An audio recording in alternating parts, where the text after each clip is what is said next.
Hey guys, GamerDork here. If you'll have to forgive me for this sort of impromptu-ish vlog here. It's essentially my thoughts, my preliminary thoughts, I should say, on what I thought of Ninja Gaiden 3. Aw, my cat jumped in my lap while filming. I admit this is somewhat impromptu, but I mean, I got the game yesterday, and I wanted to post a vlog of what I was doing with, immediately after I did that filming, after I filmed the, my review of the collector content. I was filming my thoughts on what I thought of Ninja Gaiden 3, and, well, I was also editing some footage, and then, for some reason, twice within that night, my computer crapped out on me for some reason. It turned off, then immediately turned back on. I did not hit any restart buttons. I don't know what happened. So, just wanted to give you guys a heads up, and I do apologize for all that. I just wanted to. Point is, I want to tell you what I thought of Ninja Gaiden 3. I am severely let down by this game. I am. Oh my god, this game is such a letdown.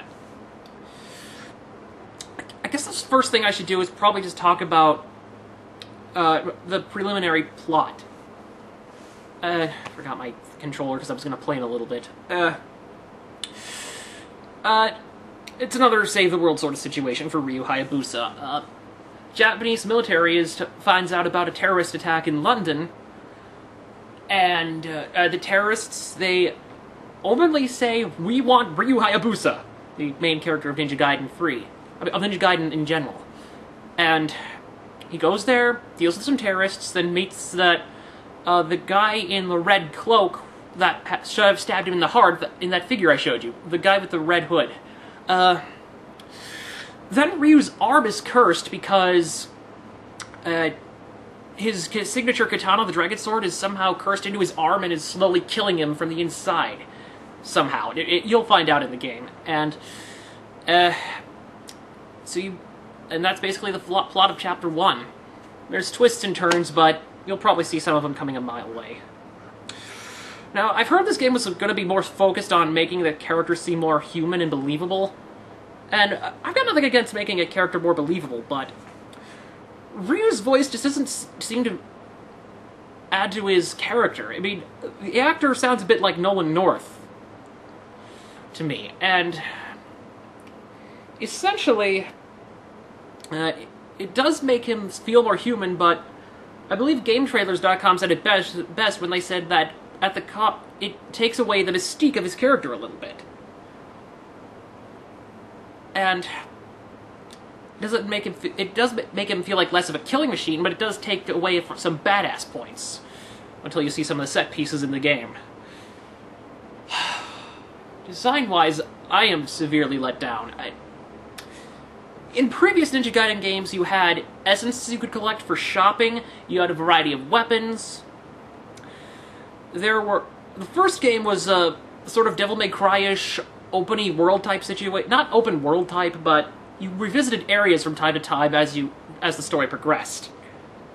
In Ninja Gaiden 2, it was more linear with specific set pieces, but there were branching pathways you could take to find hidden collectibles. Ninja Gaiden 3 has no collectibles, no hidden paths, no money, no additional weapons. You're given your sword, you're given a bow, which does get some which arrows get upgraded to have explosive tips with infinite supply, mind you, and you get your shuriken. That's it. That is all you get.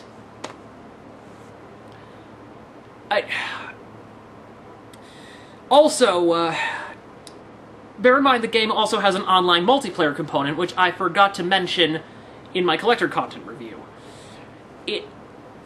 I noticed that as I opened up the casing, and I was gonna show you guys the online pass paper, but then I hadn't used it yet, and I didn't want to show you the program code. Now, the debate about online passes is as always heated, it's been talked to death a lot, and we all have opinions on it. I'm not a big fan of it, but I'm not the biggest fan of... I don't always play online multiplayer. I like my games to have a strong single-player campaign. So, if you like online multiplayer, good, but if you're thinking about this game getting this game to try the online multiplayer, bear in mind, you need an online pass to use said multiplayer. So, just giving you a heads up about that. What else? Also, because there's no items, you still have Ninpo, your magic, but you only get one spell. One spell. That spell is this room-clearing fire dragon attack, which kills all standard enemies on screen and restores your health, depending on not your health and maximum health, depending on how many enemies you kill. Let me try to explain something. Ninja Gaiden 1 had a traditional health meter. Ninja Gaiden 2 had a partial rebounding health meter system. Sorry, there was an ant on my leg. Let me squash it a sec. There we go. Sorry, kitty. Anyway, in Ninja Gaiden 2, you had a... Hey, girl.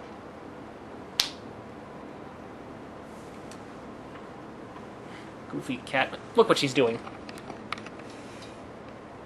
Can you see her? She's on my computer. Ish.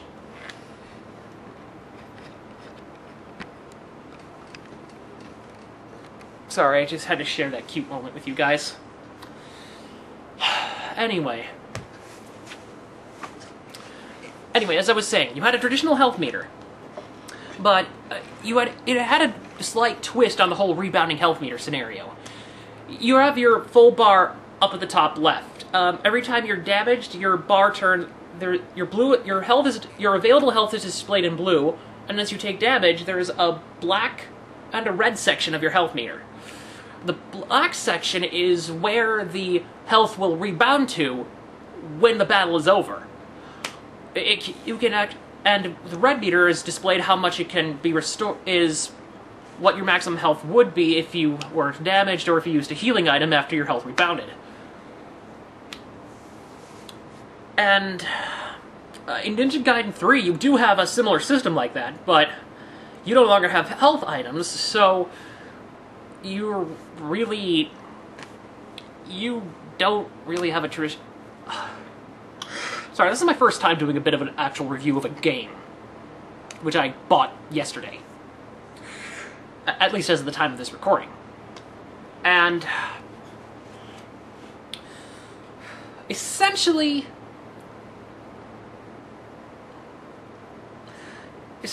how do you heal yourself if your maximum health gets too low? Well, here's where it gets different with your Ninpo. You still have a Ninpo meter, your magic meter. It gradually fills as you attack enemies, and it fills faster depending on the variety of attacks you use. And I'm sorry to do this again, but my cat was... Look at her. Look at her. She was rubbing on the content. What a silly kitty. I do apologize for constantly doing that. I know that must be irritating. Anyway, as I was saying, your Ninpo meter gradually fills as you attack enemies, and I think as you take damage. I can't remember offhand. And when the battle ends and you have Ninpo left, first your health is restored to whatever the current maximum is, depending on the damage you took, and whatever Ninpo you have left is converted into your new maximum health, so you're healed a little more. And it just becomes incredibly easy. But fighting enemies is still fun with your Dragon Sword. I'm not going to deny that the core combat is fun, but you no longer have an upgrade system for your sword. So you get every combo right off the bat, and by pressing the select button, you actually get the list in real time, and you can try out any combo you want. But, anyway, also, obliteration techniques. Hold on, another ant.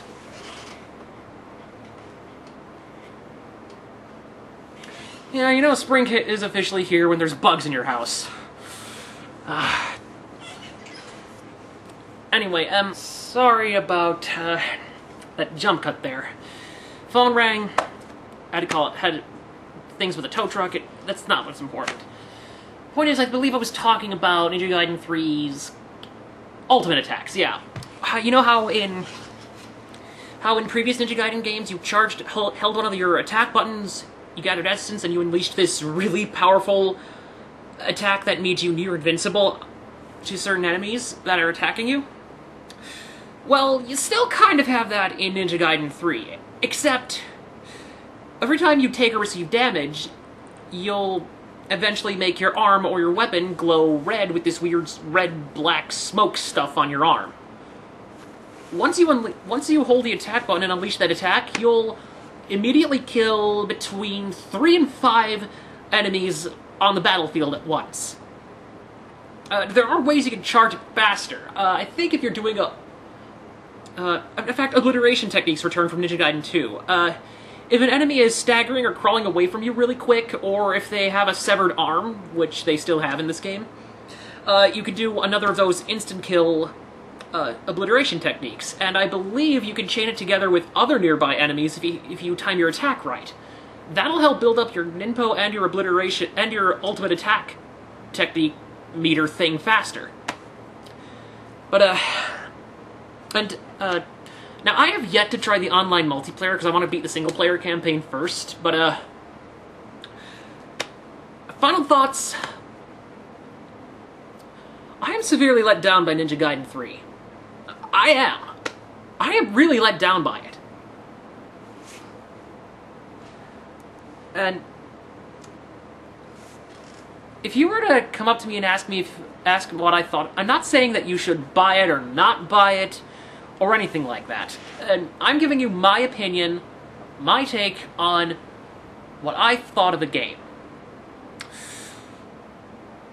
And bear in mind, the point of these reviews is to eventually review games in greater detail once I get a capture device that I can hook up to my TV, because I want to review Wii games. But I'm primarily talking about things that are related to video games, like collector's editions, and eventually more action figures, cartoon shows, food. Yes, there's video game-related food in today's day and age. But the point is, if you wanted to give a recommendation on whether or not you should buy this game or not, if I were talking based solely on Ninja Gaiden's well-known... Sorry about that again. Let's try this again, shall we? If you were to ask me whether or not... ask for my recommendation for this game, I'd recommend it mostly as a rental for its single player. Just something to kill time for the weekend. Unless you're really big on Ninja Gaiden 3's story, I don't think this is something you're going to want to come back to. Now, I could have pre-ordered Resident Evil Operation Raccoon City, but I didn't because it just didn't click for me, and I thought I would enjoy Ninja Gaiden 3 more.